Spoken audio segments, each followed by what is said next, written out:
Please let us not pretend here that this isn't a total spectacle, that this isn't exactly what it is. You forced a private citizen into this room because you are afraid. You're scared of the 25 million people who listen to my words every single day. You are terrified because your political party faces complete annihilation this November, and you need a theatrical trial to distract from the reality that you have accomplished nothing, absolutely nothing, for the American public in 4 years. Steve Bannon did not move toward the microphone.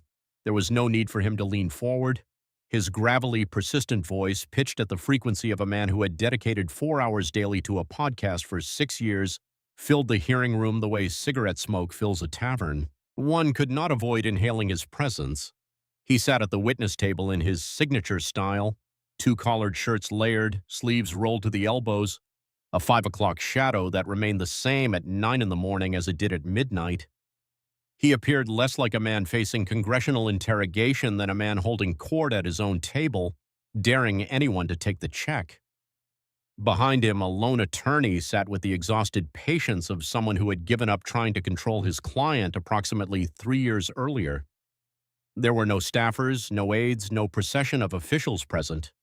Steve Bannon did not travel with an entourage, he traveled with an audience. It was late February 2026, and the House Oversight Committee had summoned Bannon for testimony concerning his documented connection with Jeffrey Epstein.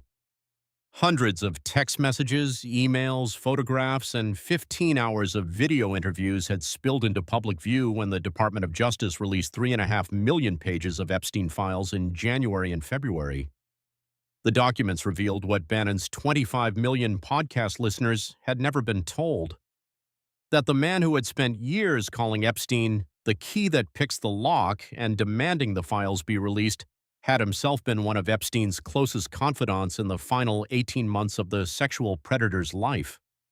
The timing was extraordinary. Just 2 weeks earlier, the DOJ under the Trump administration had moved to dismiss Bannon's contempt of Congress conviction from 2022 when he defied a subpoena from the January 6th Select Committee. U.S. Attorney Jeanine Pirro had filed the motion, labeling it "in the interest of justice." Simultaneously, the House Oversight Committee was pursuing contempt charges against Bill and Hillary Clinton for refusing to testify about their own Epstein connections. There was one set of rules for friends of the president and another set for everyone else. Bannon had arrived at the hearing not because he was compelled to, his lawyers had argued he could refuse, but because he desired to be there. Steve Bannon understood something that most politicians never grasped: that a congressional hearing was not a legal proceeding. It was a television show, and nobody in Washington was superior at television than Steve Bannon. "Allow me to articulate what is truly transpiring here," Bannon continued, thrusting his finger toward the dais the way he thrust his finger at the camera on War Room every morning. The Epstein files emerged, and what did they indicate?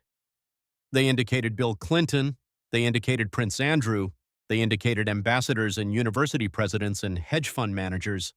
And whom does this committee drag in?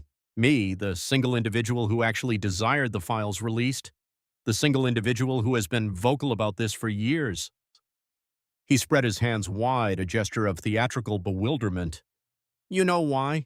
Because I am dangerous. Not because I committed any wrongdoing, because I am effective. Because War Room reaches more people than CNN and MSNBC combined. Because when I speak, events occur, and that terrifies every single person sitting on that side of the room. He turned his gaze to the Democratic side of the dais, scanning the faces until he found the one he sought. Congresswoman Jasmine Crockett sat in the second row, a leather portfolio on the desk in front of her, expression unreadable. Bannon had been briefed on her. He had discussed her on War Room. He had called her the Democrats' attack dog and a TikTok lawyer who's never tried a real case in her life. He told his producers that if the Democrats sent Crockett after him, it would be the best content we've had in months. Congresswoman Crockett, Bannon said, his voice dropping into the register he reserved for what he considered beneath him, which was most things. I know you have prepared your little presentation.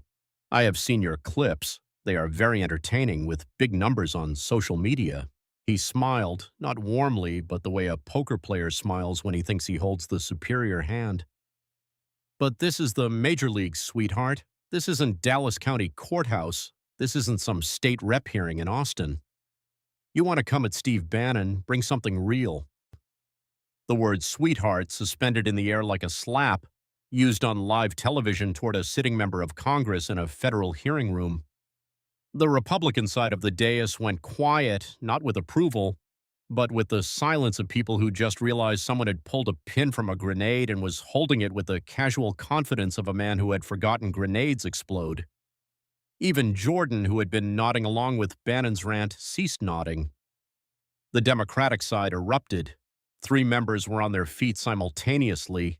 Ranking member Jamie Raskin was reaching for his microphone. Congresswoman Alexandria Ocasio-Cortez was visibly furious. Staffers were whispering urgently to members. At her seat, Jasmine Crockett had not moved, had not flinched, had not looked at the colleagues rising to defend her. She had not reached for her water, or shifted in her chair, or broken eye contact with Bannon for even a fraction of a second. She had been watching him the way a demolition engineer watches a condemned building, with professional interest and absolute certainty about what was coming next. Jordan gave a half-hearted call for order. The witness will address members of the committee with appropriate respect. Mr. Chairman, Crockett said, her voice cutting through the noise with the precision of a scalpel through gauze. I don't need protection from Mr. Bannon's vocabulary. I need my 5 minutes. Jordan hesitated, then nodded. The gentlewoman from Texas is recognized. Mao. Crockett let 4 full seconds of silence pass. 4 seconds in which Steve Bannon's smile held, then flickered, then held again, but with visible effort. It was the way a light bulb flickers before it burns out. Mr. Bannon, she said, her voice barely above conversation level. Thank you for calling me sweetheart. You have just told 20 million C-SPAN viewers exactly how you treat people you think cannot fight back. She opened her leather portfolio. Now let me show you what happens when they can. Mr. Bannon, you've spent the past 10 minutes telling this committee that you are a private citizen being persecuted for being effective. So let us start there. Let us talk about how effective you have been and who has paid the price for it. She pulled out a document, a federal indictment with the case number and Southern District of New York header visible even on camera.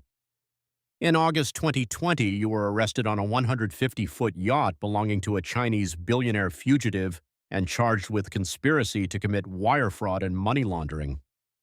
The charges related to We Build the Wall, a fundraising campaign that raised over $25 million from American citizens who believed their money would go to building a border wall. She looked up from the indictment. The campaign promised donors that 100% of their contributions would fund construction. Every email stated it. Every social media post stated it. Not a single penny will go to anyone's salary or compensation, the campaign told supporters. She pulled out a highlighted section. Instead, according to the federal indictment, you personally received over $1 million from the campaign, which you used for personal expenses, including a luxury SUV, home renovation, and a boat. Your co-defendants, Brian Colfage, Andrew Battolato, and Timothy Shea, were charged alongside you. She set down the indictment and pulled out a second document. But here's what makes your case different from ordinary fraud, Mr. Bannon. Most fraud defendants claim they didn't know the money was being misused. You cannot make that claim because prosecutors obtained an internal email in which you wrote, and I am quoting directly from court records, "Isn't this a scam? You can't build the wall for this much money." She let that sentence land like a detonation in a quiet room. You also wrote, "Poor Americans shouldn't be using hard-earned money to chase something not doable." She looked at Bannon. You knew before a single donor was deceived, before a single dollar was diverted, you knew it couldn't work. You said so yourself in writing, and then you took their money anyway. She pulled out sentencing records. Brian Colfage was sentenced to 51 months in federal prison. Andrew Battolato received 36 months. Timothy Shea received 60 months. 3 men are in prison right now for the crime you all committed together. She set down the records. You received a presidential pardon on January 20th, 2021, in the final hours of President Trump's first term. And in February 2025, you pleaded guilty to a single state felony count of scheme to defraud in New York. Your sentence was 3 years of conditional discharge with no prison time and no restitution to the donors you defrauded. You walked out of the courthouse and told reporters you felt like $1,000,000. She looked at the Republican members of the committee. 3 men are in federal prison, donors lost millions, and the man who wrote, "Isn't this a scam?" is sitting in this hearing room calling me sweetheart. Bannon leaned into the microphone. His voice was louder now, rougher. The podcast voice, the one designed to overwhelm rather than persuade. That case was political persecution from day one. Alvin Bragg, the same DA who went after President Trump, used that case to target me because I am effective. I pleaded guilty to end the harassment, not because— Mr. Bannon, Crockett interrupted, her tone almost gentle, like a teacher correcting a student she liked. You just said you pleaded guilty but didn't do anything wrong. You understand that those two statements are mutually exclusive in every courtroom in America. She didn't wait for an answer. And I noticed you mentioned Alvin Bragg, but you didn't mention the federal charges, the ones that required a presidential pardon to make disappear. Those weren't Alvin Bragg. Those were the Southern District of New York, Trump's own DOJ. Are they political persecutors too? She reached into her portfolio and pulled out a thicker folder, this one marked with a red tab. But "We Build the Wall" was only the beginning. Because you didn't stop after the border wall, Mr. Bannon. You just found new customers. In December 2021, while you were under state indictment for fraud, you and your associate Boris Epshteyn acquired control of a cryptocurrency token called Let's Go Brandon Coin. She held up the class action complaint filed on February 12, 2026. According to this lawsuit filed 2 weeks ago in federal court, you and Epstein obtained governance control of the token through a private, undisclosed agreement without paying any purchase price. You then imposed an 8% transaction fee on every trade made by retail investors. 3% went to a marketing fee, 5% went to a liquidity pool. Both were controlled by you. She turned the page. The lawsuit alleges that you and your affiliates were whitelisted, exempted from the fees you imposed on ordinary investors. 2 billion tokens were transferred to entities you controlled, fee-free. None of this was disclosed to investors. She set down the complaint. In February 2023, you announced you were walking away from the project. The token's price dropped 67% in a single day. Trading volume spiked 1,500% as your supporters panic sold while you had already extracted your profits. She pulled out a timeline. In December 2023, you activated a mechanism to freeze investor wallets, locking their money in place while exempting your own. You rebranded the token as Patriot Pay and maintained total control through a structure that let you change the rules without holder consent. She looked at Bannon. In February 2025, exactly 1 year ago this month, you disabled trading entirely and promised to distribute remaining funds within 7 days. The money never came. The token's value collapsed to near zero. She set down the timeline.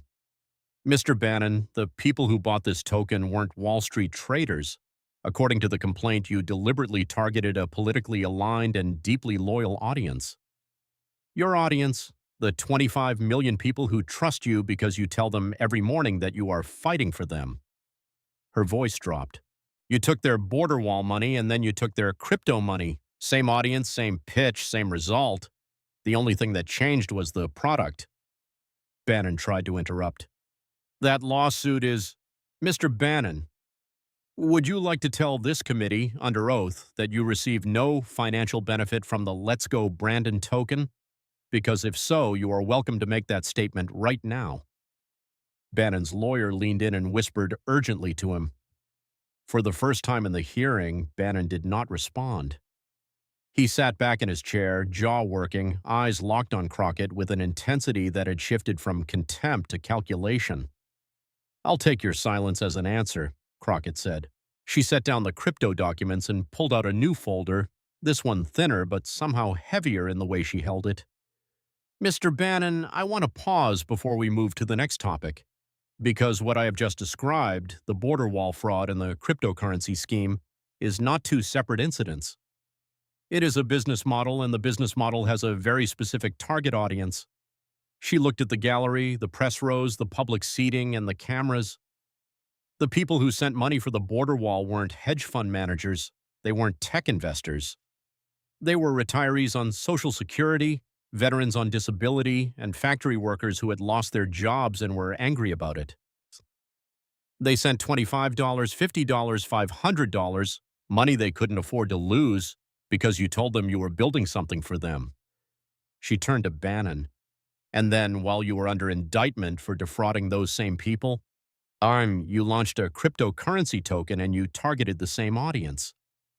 The lawsuit says it explicitly, deliberately targeted a politically aligned and deeply loyal audience. Not crypto enthusiasts, not financial professionals, your listeners, your viewers, the people who trust you because you told them every single morning that you are fighting for them.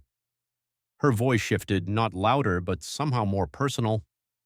That is what makes this different from ordinary fraud, Mr. Bannon. Ordinary fraud targets strangers. You targeted family. You targeted the people who named their dogs after your podcast, who put your bumper stickers on their trucks, who called into your show and said, "Steve, you're the only one who tells us the truth." And you looked at that trust, that loyalty, and you saw a revenue stream. Bannon stood half out of his chair, his lawyer's hand catching his elbow. I have never defrauded the American people. I have done more for the working class of this country than every person on that dais combined. You sit in your air-conditioned office and lecture me about fighting for people. I went to prison. I went to federal prison for 4 months because I refused to bow to your unconstitutional January 6th committee. That is what sacrifice looks like, Congresswoman. What have you sacrificed? It was his strongest moment. His voice carried genuine fury or something indistinguishable from it. The Republican side stirred. Here was Bannon the fighter, Bannon the martyr, the man who had sat in a prison cell while Democrats ran hearings about him. For a moment, the room's sympathy wavered in his direction. Crockett let the moment breathe. Then she reached into her folder and pulled out a document with the Department of Justice seal. Mr. Bannon, thank you for raising the contempt conviction. Let us talk about it. She held up the document. In 2022, you were convicted of 2 counts of contempt of Congress for refusing to comply with a subpoena from the January 6th Select Committee. You served approximately 4 months in federal prison. You have described this as proof of your willingness to sacrifice for principle. She sat it down and pulled out a second document, the DOJ motion filed February 9th, 2026. 2 weeks ago, U.S. Attorney Jeanine Pirro, appointed by this administration, filed a motion asking a federal judge to dismiss your conviction with prejudice, meaning it can never be refiled. The stated reason? The interest of justice. She pulled out a third document. At the same time, the same month, this very committee voted to recommend contempt charges against Bill and Hillary Clinton for refusing to testify about their connections to Jeffrey Epstein. She set down all 3 documents side by side. So let me make sure I understand the principle, Mr. Bannon. When you refuse a congressional subpoena, the Department of Justice erases your conviction and calls it justice. When someone the president doesn't like refuses a congressional subpoena, this committee recommends criminal prosecution. She looked at the Republican members. Is that the principle? Is that what you went to prison for? Because from where I am sitting, it doesn't look like principle. It looks like privilege. She turned back to Bannon. And that privilege is what connects every document on this table. You defrauded donors and got pardoned. You were convicted of contempt and got the conviction erased. You launched a crypto scheme targeting your own supporters and haven't been charged. 3 co-defendants sit in prison cells right now. 600 crypto investors lost their savings. And every time someone tries to hold you accountable, a door opens that doesn't open for anyone else in America. Her voice dropped. In the America you describe on War Room every morning, the America where elites get away with everything while working people pay the price, you would be the villain, Mr. Bannon. You are the 2-tier justice system you claim to fight against. The silence that followed had weight, physical, pressing weight, the kind that makes people shift in their chairs and study the floor. Crockett let it hold for 3 full seconds. Then she opened the next folder. Now, let us talk about Jeffrey Epstein. The hearing room went absolutely still. This was what 20 million viewers were watching to see. You have spent years on War Room calling for the release of the Epstein files. In July 2025, at a Turning Point USA event, you told the crowd, and I am quoting, "This is about who governs us. Epstein is the key that picks the lock." You positioned yourself as the person demanding transparency. She pulled out a stack of documents, DOJ releases, House Oversight Committee exhibits, text message transcripts. What you didn't tell your 25 million listeners is that you were one of Jeffrey Epstein's closest personal contacts in the final 18 months of his life. She held up the first document. Between January 2018 and July 2019, you and Jeffrey Epstein exchanged hundreds of text messages and emails. You texted at all hours. You traded political intelligence. You discussed Donald Trump's legal troubles while he was sitting in the Oval Office. You made plans to meet in New York and Paris. Epstein texted you on the night of his arrest, July 6, 2019, to cancel your breakfast meeting the following morning. His exact words, all canceled. She turned the page. In April 2019, you texted Epstein offering to, and I am reading from the DOJ file, rebuild your image. You proposed producing a sympathetic documentary.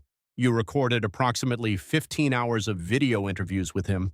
You proposed filming on Little St. James, Epstein's private island, the island where he trafficked underage girls. She paused and pulled out a separate exhibit, text messages released by the DOJ with timestamps visible. But it wasn't just the documentary. On May 25, 2019, while a privately funded border wall was under construction outside El Paso, the same wall that would lead to your fraud charges, you texted Epstein to brag about it. You wrote, "My wall, dude, New Mexico right outside El Paso in total secret. We go on Fox and Friends on Monday to release."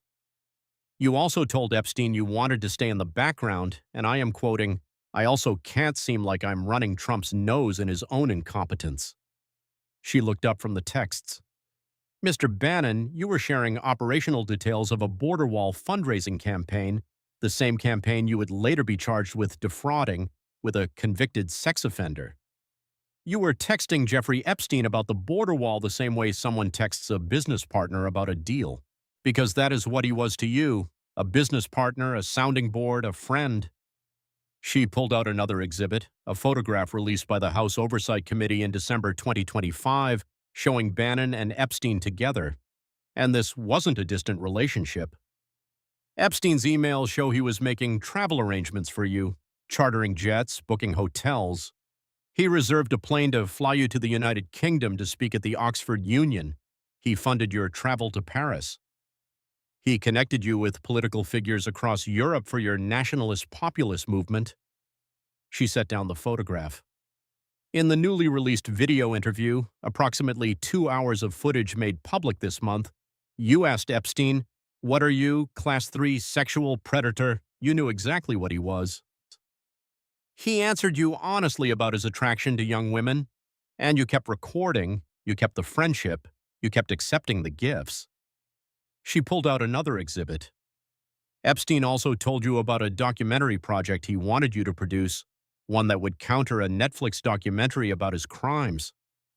He wanted you to film it on Little St. James, his island, the island that federal prosecutors later described as the center of his sex trafficking operation. She sat down every Epstein-related document and looked at Bannon with an expression that wasn't anger. It was the expression of someone presenting a completed puzzle. In June 2019, 1 month before Epstein's arrest on charges of sex trafficking minors, you texted him about your plans to take down Pope Francis. You discussed using a book about homosexuality in the Vatican to undermine the pontiff. You called negative media coverage of Epstein, coverage of a convicted sex offender, a sophisticated op, and a crazed jihad. She folded her hands. Mr. Bannon, I want to be precise about the timeline. Jeffrey Epstein was convicted in 2008 of soliciting prostitution from a minor. That conviction was public. It was widely reported. He was a registered sex offender. And in 2018, a full decade after that conviction, you began a close personal friendship with him. You accepted gifts. You proposed rehabilitating his image. You shared details of your political operations. You discussed filming on the island where he abused children. And you texted each other so frequently that on the night he was arrested, July 6, 2019, you had breakfast plans for the following morning. She folded her hands. And then after his arrest, after his death, after the scope of his crimes became public, you went on your podcast and told your listeners he was the key that picks the lock.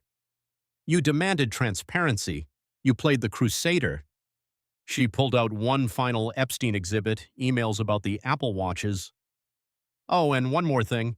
Epstein gave you and your son matching Hermes Apple Watches, valued at $1,500 each. His assistant emailed, "Jeffrey will give to Steve when he sees him next." A follow-up email from January 2019 confirmed Steve has been given his Apple Watch. But gifts from a convicted sex offender for you and your son, $1,500 each. She set down the email. On a January episode of War Room just weeks before the latest files were released, you told your audience, "I'm sure people are going to be asking millions of questions. I'm sure that's going to be highly controversial, and we'll see how that plays out." You said that, Mr. Bannon, as if you were a bystander, as if you were just another American watching the Epstein story unfold on television. You gave no hint, none, that you were in those files, that your name was in hundreds of text messages, that you had 15 hours of video, that you'd accepted gifts and proposed filming on the island. Her voice hardened. The crusade was a performance, Mr. Bannon, because the truth, sitting in 3.5 million pages of DOJ documents, is that you weren't investigating Epstein's world. You were living in it, and you went on your podcast every day and lied about it to the 25 million people who trusted you to tell them the truth. The hearing room was silent, the heavy, suffocating silence of a truth that couldn't be unsaid. Bannon erupted. He slammed his palm on the table hard enough to make the microphone jump. "This is bullshit. I have never been accused of wrongdoing in connection with Epstein's crimes. Not once. I wanted those files released. You don't want to talk about Epstein, talk about Bill Clinton, 26 flights on the Lolita Express. Talk about Prince Andrew, talk about the hedge fund managers. Why am I sitting here?" Crockett waited for the echo to fade. "Because you are the one who was subpoenaed today, Mr. Bannon, and if Bill Clinton were in that chair, I would ask him the same questions." She paused. "As for not being accused of wrongdoing, I haven't accused you of a crime. I've read from your own text messages. If what you wrote to Jeffrey Epstein doesn't trouble you, then you shouldn't have any problem explaining why you proposed filming a documentary on the island where he trafficked children." Bannon opened his mouth. His lawyer's hand shot out and gripped his forearm hard enough that the cameras caught the white of his knuckles against Bannon's sleeve. "Mr. Bannon, I strongly advise you not to respond to that question," the lawyer said, loud enough for every microphone in the room to pick up. Crockett nodded, noted the refusal, and moved on. She pulled out a final set of documents, career records, FEC filings, and a podcast transcript. "Mr. Bannon, I want to close with the thing that connects all of this, because the border wall fraud, the crypto scheme, the Epstein relationship, the contempt conviction, the pardon, they are not separate stories. They are one story, and the story is a business model." She held up a career summary. "You graduated from Harvard Business School. You worked as an investment banker at Goldman Sachs, one of the most elite financial institutions in the world. Manis. You used Goldman Sachs funding to launch Internet Gaming Entertainment, a digital gaming venture that generated $60 million and was linked to financial fraud through virtual currency operations. Years before cryptocurrency existed, you were already using virtual money to extract real money from real people." She turned the page. "After Goldman Sachs, you moved to Hollywood. You produced films, you invested in media, you ran Breitbart News from a Capitol Hill townhouse. Your financial disclosures estimate your net worth between $15 and $20 million. She sat it down and looked at Bannon, not with anger, but with the expression of someone presenting evidence that speaks for itself. Every morning for 6 years, you go on a podcast and tell factory workers in Michigan, veterans in rural Pennsylvania, and truck drivers in Ohio that you are fighting the elite, that you are one of them, that you understand their pain because you are standing shoulder to shoulder with them against a corrupt ruling class. She leaned forward. Mr. Bannon, you are a Harvard-educated Goldman Sachs investment banker who lives on Capitol Hill and has a net worth of $20 million. You spent your career in the three most elite institutions in America, Goldman Sachs, Harvard, and the White House. You are not fighting the elite. You are the elite. The only difference between you and the people you attack on War Room is that they don't pretend to be something they're not. Bannon, who had been coiling tighter with each document, made his move. He pushed back from the witness table, the chair scraping against the floor with a sound that made everyone in the room flinch. "I don't have to sit here for this," he said, his voice vibrating with something between rage and calculation. "I am a private citizen. I came here voluntarily, and I'm not going to sit here while a freshman congresswoman from Dallas reads opposition research off a teleprompter and calls it oversight." He started to stand. The room held its breath. This was the moment everyone knew was coming, the moment Bannon had been building towards since the hearing started. The last time he had walked away from a congressional subpoena, he'd gone to prison for 4 months. But that conviction was being erased. The DOJ was on his side now. He could walk out, and what would they do? Hold him in contempt? The same Justice Department that was dismissing his last contempt conviction? Jordan sat frozen, gavel in hand, caught between the instinct to let his ally escape and the knowledge that cameras were broadcasting to 20 million viewers. Raskins spoke first. "Mr. Chairman, the witness is under subpoena. If he leaves this hearing room, this committee has an obligation." Bannon's lawyer stood and whispered urgently in his ear. It was not a gentle whisper, but the kind of whisper that carries across a room because it's really a command disguised as advice. Whatever he said worked. Bannon lowered himself back into the chair slowly, the way a man sits down when he wants everyone to know he is choosing to sit, not being made to.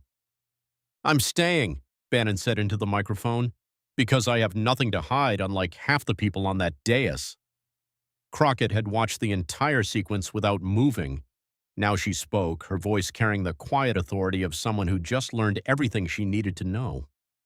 "Thank you for staying, Mr. Bannon, because I have one more area to address."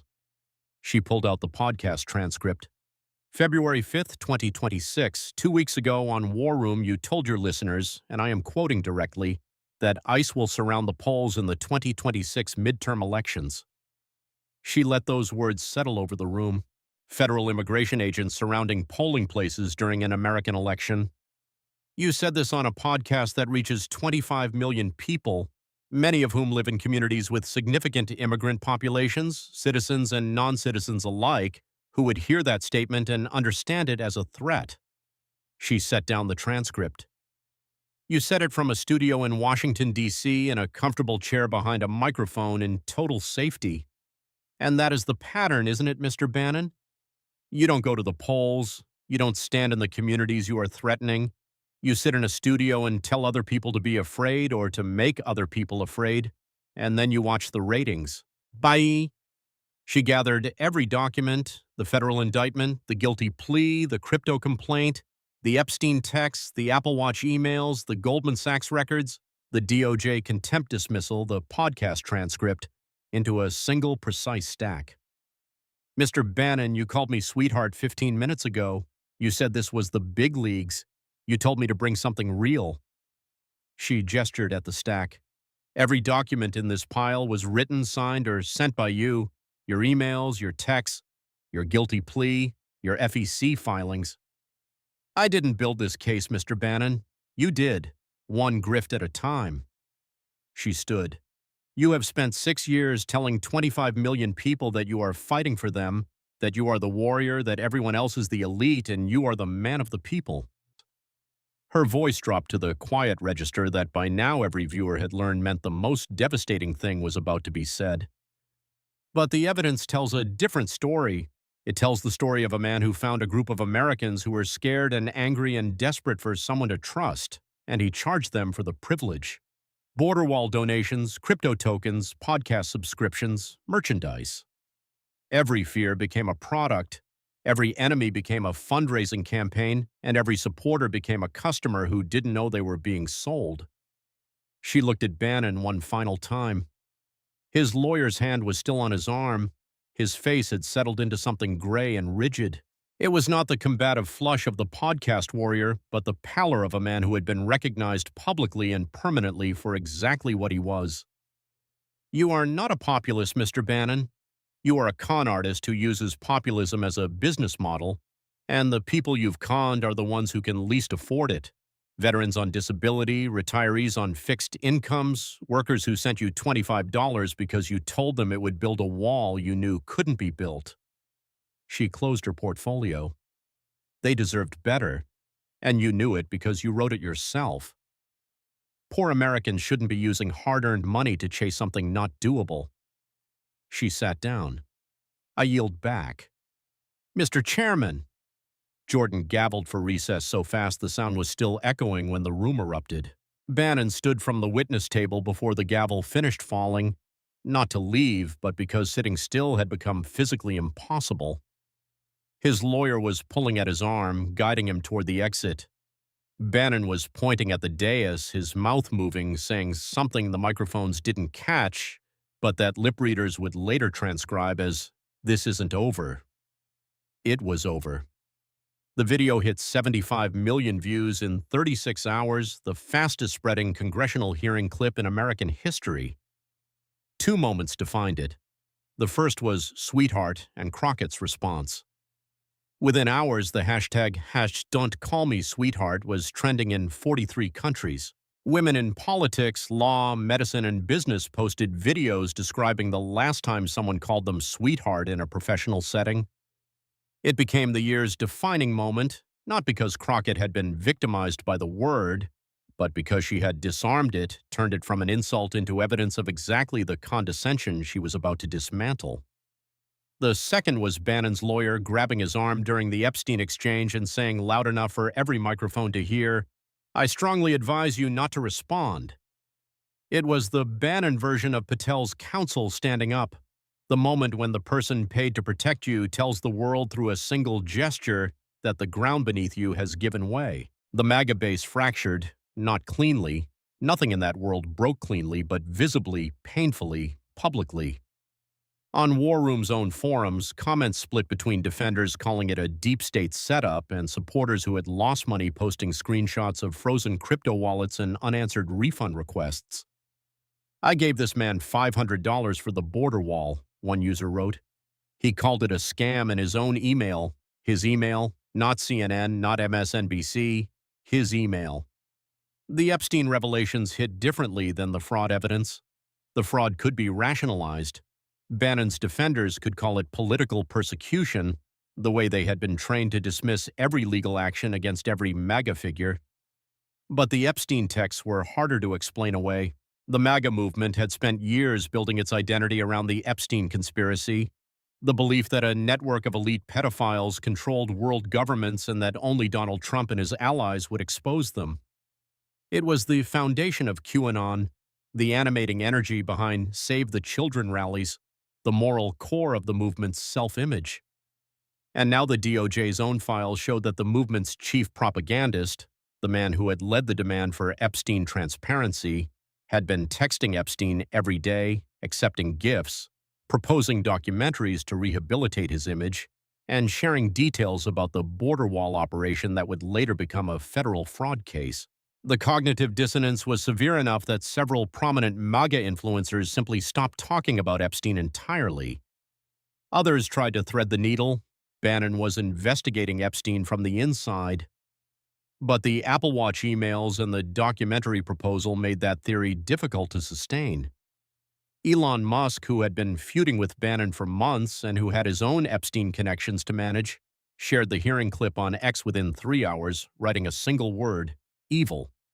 He then shared an article titled "The Definitive Case Against Steve Bannon," calling for an investigation. The post received 400 million impressions in 24 hours. It was the most viewed political post on X that month. Musk's involvement added a layer of surreal irony, one billionaire with Epstein connections attacking another associate with Epstein connections, each using the other's proximity to deflect from his own. The crypto class action swelled from 12 plaintiffs to over 600 within 10 days. Attorneys told reporters they had never seen anything like it, victims coming forward not because of the lawsuit filing, but because they watched the hearing and realized they had been told the truth about what happened to their money. Several plaintiffs were veterans, several were retirees. One was a 67-year-old grandmother from Arkansas who had invested her late husband's pension into Patriot Pay because, she told a reporter, Steve said it was for the movement. I thought I was helping save the country. War Room's downloads dropped 31% over 2 weeks. Several prominent guests canceled scheduled appearances. 2 advertisers pulled sponsorships. On his Monday podcast, Bannon addressed the hearing for less than 4 minutes before pivoting to immigration, the shortest time he had ever spent on a topic that dominated the national conversation. His co-host later told a reporter off the record, "He was rattled. I've never seen him rattled. Not prison, not the indictment, not even the pardon controversy. This was different." She used his own words. Everything she said was something he'd written or said himself. There was nothing to push back against.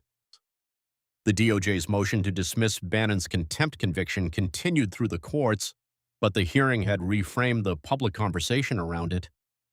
3 Republican senators issued a joint statement calling for a thorough review of the process by which the department was dismissing cases involving presidential allies.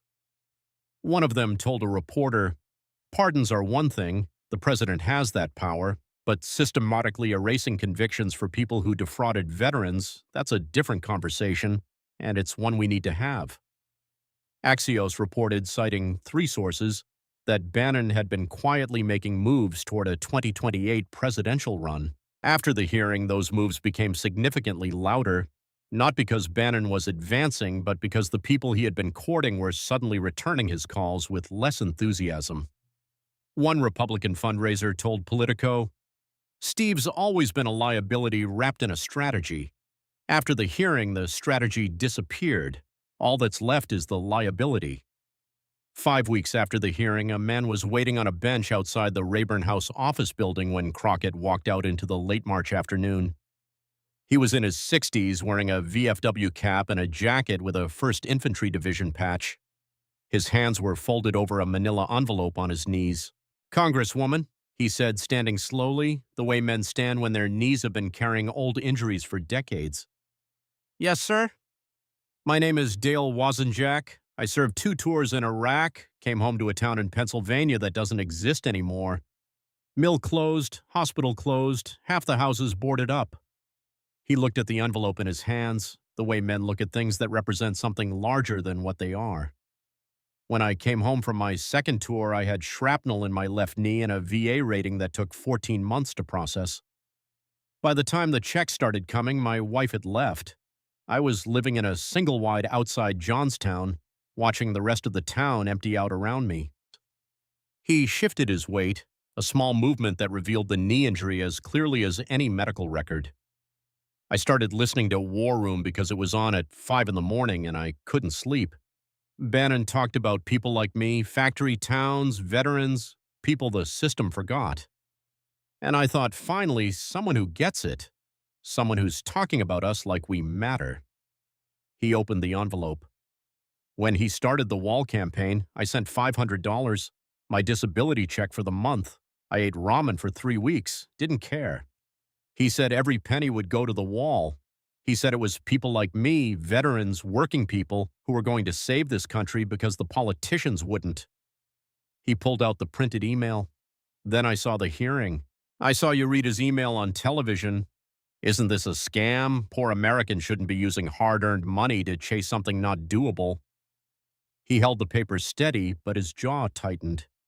"He wrote that before I sent my check, before any of us sent our checks. He knew it couldn't work. He put it in writing that people like me shouldn't be sending our money, and then he took it anyway." His voice was steady, the particular steadiness of a man who had done his crying in private and come out with nothing left but clarity. After the hearing, I called the guys from my VFW post. 14 of us had donated almost $4,000 between us. None of us got it back. Colfage is doing 51 months, Badolato is doing 36, and Bannon walked out of that courthouse and told cameras he felt like $1,000,000. He folded the email and put it back. I just wanted to tell you, somebody finally said it. Somebody sat in a room with that man and called him what he is. Not a warrior, not a patriot, not a voice for the forgotten.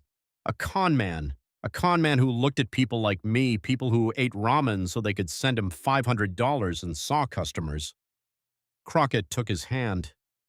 She held it the way you hold the hand of someone who has earned the right to be heard. Mr. Wozenjak, you served 2 tours in Iraq. You put your body between this country and the people who wanted to hurt it.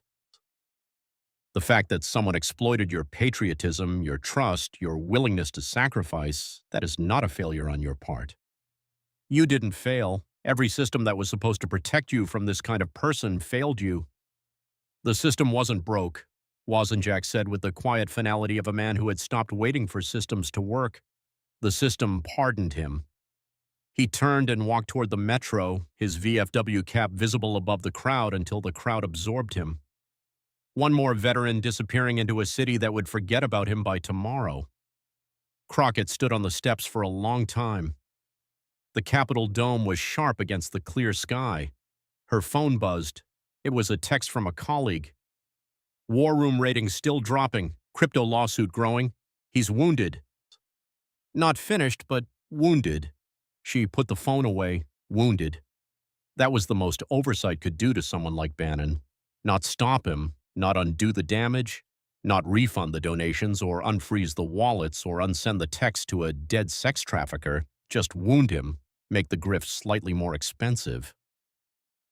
The silence slightly harder to maintain. The next veteran with a disability check slightly more likely to pause and ask, is this real or is this a scam?